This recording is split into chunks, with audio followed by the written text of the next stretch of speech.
Hello, this is Ian Scales reporting for TelecomTV at Mobile World Congress. And today we're talking M2M with Macario Namie, who is the VP of Marketing for leading platform provider to telcos, Jasper Wireless. Macario, welcome. Thank you very much. First of all, I want to ask you about your operator partnerships. I know you've announced a couple of those this week. Tell me, where has the business gotten to? Yeah, it's been a very exciting time. So Jasper supplies now over 12 operator groups representing 91 operating companies around the world. In fact, even at this event, we announced some recent partnerships with Mobile, Claro Argentina, Optus in Australia, plus the alliance of some of our operators have gathered together and actually added in a Teasalot, all to cater towards supporting multinational corporations with a singular SIM that can work across all these various operators so the customer can get local service with a single SIM SKU in their hardware, an operational standard with all of the complexity around billing and reporting and support all completely eliminated. That's been demonstrated in at least 3 operator booths this past week to great acclaim by the enterprises. Obviously, you're the leading platform provider for operators. Tell me how that market breaks up. Yeah, certainly. So our solution is really comprised of 2 components. First and foremost, we have a platform that is used by the operator. This is for the administration of their own M2M business unit. It provides them the flexible rating, the provisioning, the policy management capabilities that are purpose-built for M2M, so they can take what is effectively a low ARPU business and still make it a high-margin one. So you're using systems that are designed for a much higher ARPU business. And so M2M can be quite profitable. More importantly, however, we are also part of the product offer that is given by the operators to their M2M customers. I'll generally refer to them as enterprises. This is the enterprise platform, all branded as Control Center, AT&T Control Center, O2 Control Center, for example. Control Center provides the enterprise everything they need to really build and scale a connected device business and to be able to manage those devices on the network. Really tremendous amount of automation designed just for them that is all tightly integrated back into the operator network. We're very happy to report that we reached a nice milestone. 2,500 enterprises have now standardized on the Control Center platform via our operator partners around the world. So what do vendors and general M2M participants have to do to bring the market on to the next phase where we might get close to those 30 billion connected devices? You know, from our vantage point, across a series of verticals, we think that the biggest market driver is really solving the business models on each specific device, each particular company's particular vertical.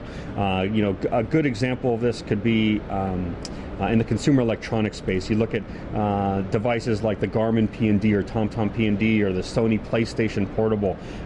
You know, being able to understand what is it that's going to drive the consumer to purchase a connected service versus an unconnected service. We believe that the biggest driver for this is going to be around the packaging of content and services.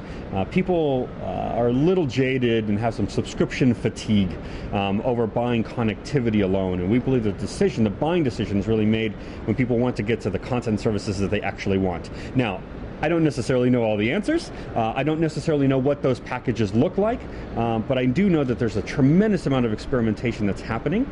It's a big part of why our platform exists, is to allow that kind of trial and error without a lot of overhead to be able to be done. But we think that's going to be the biggest driver. Now, some business models will immediately take off. We had, you know, when Amazon Kindle first launched, of course, connectivity was embedded. The business model was not about selling connectivity; it was about selling books and having easy access to books. That it may be right for that model. It may have faded. It may be right for other models.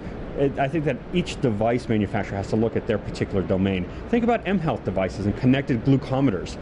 What's the value of sort of driving a connected glucometer for the consumer? Why would they pay extra if they're asked to pay extra to do that? Or maybe that gets subsidized by the insurance companies or something else. So no business model. There's no one business model here. We simply know that that what consumers want and how they want to buy is rapidly changing, and it's not necessarily going to be a 5 gigabyte X dollar per month plan that is a high degree of commitment. For you, what's the most notable M2M thing you've seen at this show? You know, this is certainly the year of the connected car. On Monday, our partner AT&T announced their relationship with General Motors. and the OnStar division of that company, which is their telematics service provider, announcing that in 2015 model years, every car is going to be shipped with LTE enabled.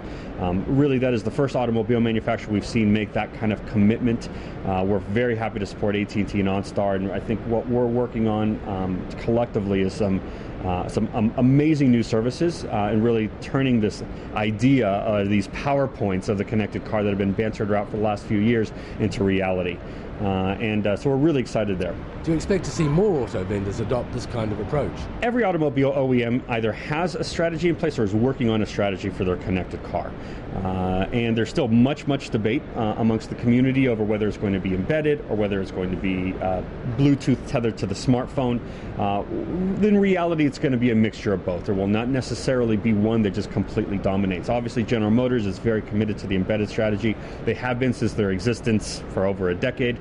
Ford, in their Ford Sync product, very committed to tethering to the smartphone. But even in the Ford line of electric vehicles, that uses an embedded module because you wanted to have always available access to the onboard diagnostics unit. So there is, every OEM, we believe in the next couple of years will have some kind of strategy solidified. It will be applicable around the world, and it will be inclusive of telematics, kind of safety and security capabilities, as well as infotainment capabilities. So this is a very exciting time for the connected car.